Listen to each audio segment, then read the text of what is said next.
Think about the last time someone in your family talked about retirement.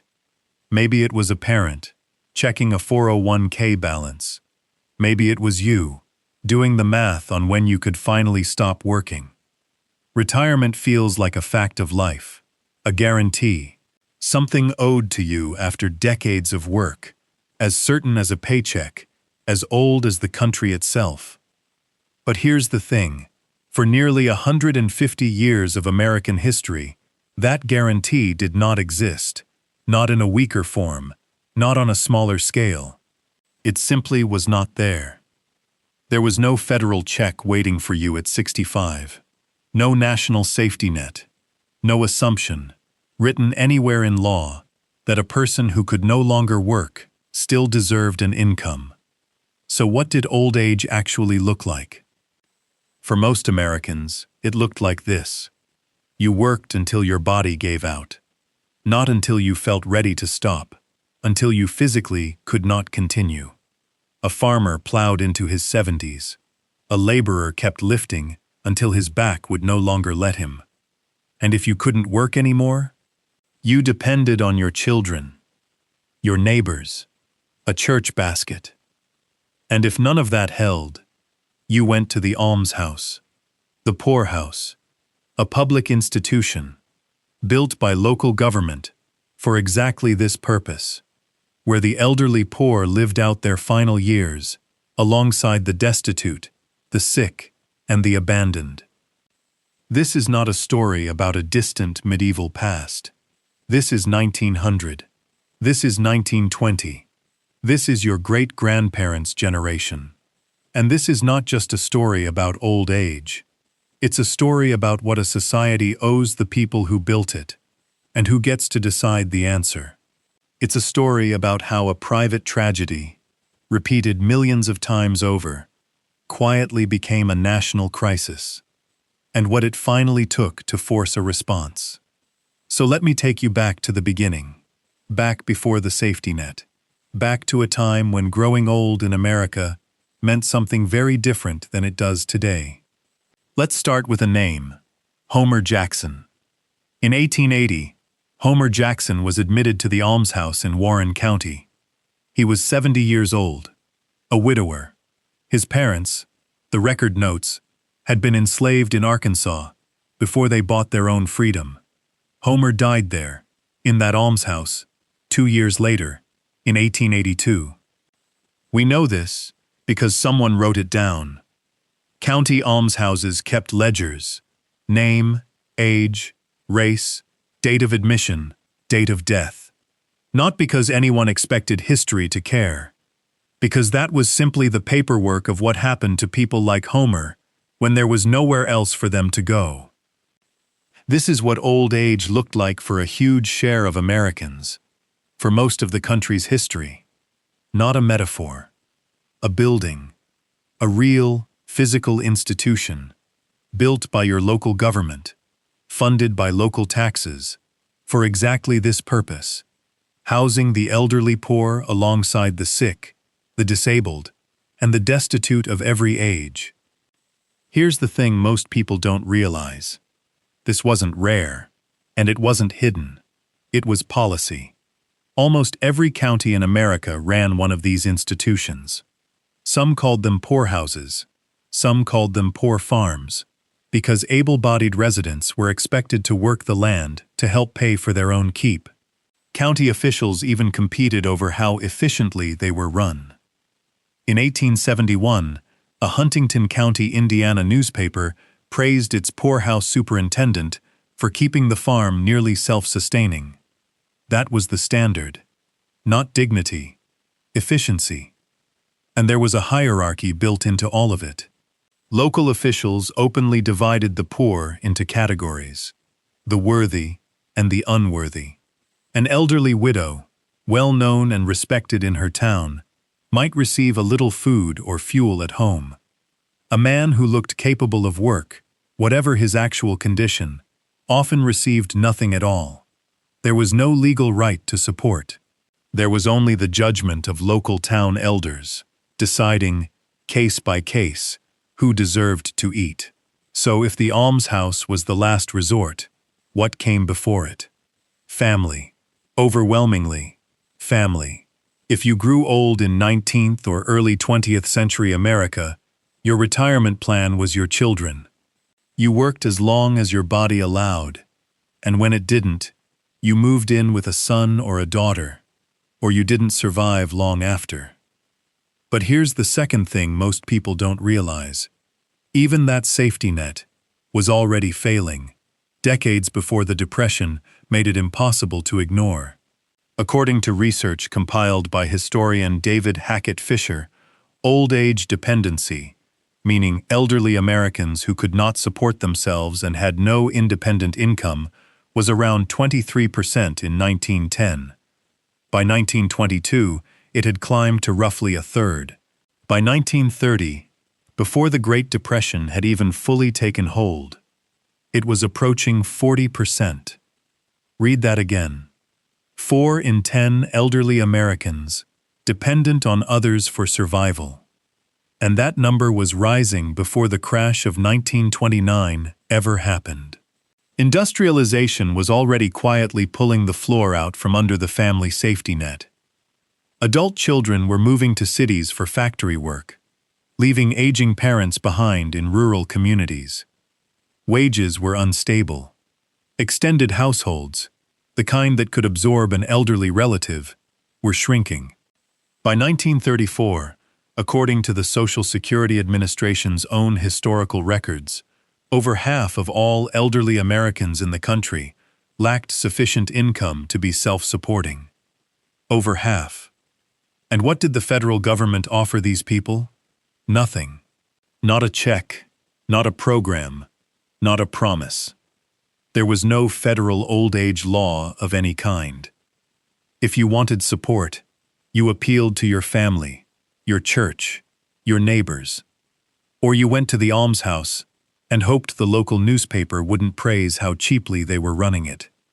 This was the baseline. This was normal, and it had been normal for a very long time. But by the early 1930s, something was about to make this quiet, private tragedy impossible for the country to keep ignoring. By the fall of 1933, a retired doctor named Francis Townsend was living in Long Beach, California. He was 66 years old, unemployed, and by his own account, deeply frustrated by what he saw around him. One evening, looking out the back window of his home, he watched 3 elderly women picking through his garbage cans, searching for food. That image stayed with him, and it pushed him to write a letter to the editor of his local newspaper, the Long Beach Press-Telegram. In it, he proposed something radical for its time. The federal government should pay every American over 60 a guaranteed monthly pension of $200, real money, in 1933, on the condition that they stop working and spend it within 30 days. Townsend's letter could have disappeared into the next day's trash. Instead, it ignited a movement. Within 2 years, so-called Townsend clubs had sprung up across the country. By some counts, thousands of them, with membership estimates ranging from roughly 750,000 to well over 2 million Americans. By 1935, organizers claimed a petition with millions of signatures, presented directly to President Roosevelt, demanding federal action for the elderly poor. Here's the thing most people don't realize. The government wasn't responding to an abstract policy debate. It was responding to a wave of ordinary, furious, frightened old people. 3 women at a garbage can, multiplied by millions. Why now? Because the Depression didn't just add a new problem on top of an old one. It collapsed the 2 support systems that had been holding up elderly Americans for generations. The first was savings. Between 1930 and 1933, thousands of banks failed across the country, wiping out the life savings of families who had trusted them. A lifetime of careful saving, the thing that was supposed to make old age survivable, could vanish in a single afternoon, with no way to get it back. The second was family. Remember, the old system depended on adult children supporting aging parents. But by the early 1930s, those adult children were losing their own jobs. Unemployment climbed past 20% nationally. A son who couldn't feed his own family had nothing left to send his elderly mother. The safety net wasn't just old and inadequate anymore. It was actively breaking apart, in real time, in front of the whole country. And this time, the crisis wasn't hidden behind almshouse walls or quiet family shame. It was visible. It was in the newspapers. It was in the millions of signatures on Townsend's petition. It was in the sheer, undeniable scale of it. Because when the elderly poor had been a scattered, private tragedy, it was easy for the country to look away. When it became a shared national experience, cutting across every state and every class, looking away was no longer an option. Some states tried to respond on their own, and it's worth being precise here, because the truth is more complicated than nothing existed before 1935. By that year, roughly 30 states had passed some form of old age pension law. But these programs were badly underfunded, wildly inconsistent from state to state, and often optional for county governments to even implement. The result, despite 30 states technically having a program on the books, only a small fraction of the elderly poor, by some estimates, as little as 3%, were actually receiving any benefit at all. So state-level action existed. But it was a patchwork, not a system. A pension in one county, nothing across the state line. A promise on paper that rarely reached the person who needed it. Which left one question hanging over Washington in early 1935, as pressure from the Townsend movement and a devastated public kept building. Would the federal government finally step in, where the states and the family, one by one, had failed? The answer to that question began with one woman in Roosevelt's cabinet. Her name was Frances Perkins. She was the Secretary of Labor, the first woman ever to hold a cabinet-level position in the United States government. And on June 29, 1934, President Roosevelt signed an executive order creating something called the Committee on Economic Security, with Perkins as its chair. Her assignment: design a federal system that could actually solve the crisis the country had been living through for years. This wasn't a committee thrown together overnight in response to political pressure. It moved with real deliberation. Perkins brought in economists, labor experts, and welfare specialists. They studied European social insurance systems. They debated funding mechanisms for months. And on January 15, 1935, the committee delivered its final report to the president. 2 days later, Roosevelt sent the plan to Congress. Here's the thing most people don't realize. This bill was not universally welcomed as an obvious good idea. Conservative business leaders attacked it aggressively, warning that a federal payroll tax and government-administered pensions would push the country toward socialism. At the same time, the Townsend movement pushed from the opposite direction. Congressman John McGrotty actually introduced a version of Townsend's $200 a month plan as a competing amendment. It was rejected. Perkins and her committee believed it was financially impossible to sustain, the kind of promise that sounds compassionate but collapses under its own arithmetic. So the bill that emerged was something narrower and more cautious than either extreme. A federal state program of old age assistance for the poor, paired with a new, self-funding old age insurance system. Workers and employers would each pay into it through a new payroll tax, and workers would draw benefits after retirement, based on what they'd contributed. And despite the noise on both sides, when it finally came to a vote, the result wasn't close. On April 19, 1935, The House of Representatives passed the bill 372 to 3-3. 2 months later, on June 19th, the Senate passed it 77 to 6. Overwhelming majorities, in both chambers, across party lines. Whatever the ideological arguments happening in newspapers and committee rooms, the elected representatives of the country had seen the same crisis their constituents had: the empty savings accounts, the packed almshouses, the elderly parents nobody could support, and they voted accordingly. After a summer spent reconciling small differences between the House and Senate versions in a conference committee, the final bill reached President Roosevelt's desk, and on August 14, 1935, a date now etched into the Social Security Administration's own official history, Franklin Delano Roosevelt signed the Social Security Act into law. There was no grand ceremony built for the history books. Francis Perkins stood behind him, along with a handful of senators and representatives who had shepherded the bill through Congress, men like Robert Wagner of New York and Robert Doughton of North Carolina. It was, by most accounts, a relatively quiet moment, a signature on a page. But that signature did something that had never been done before in American history.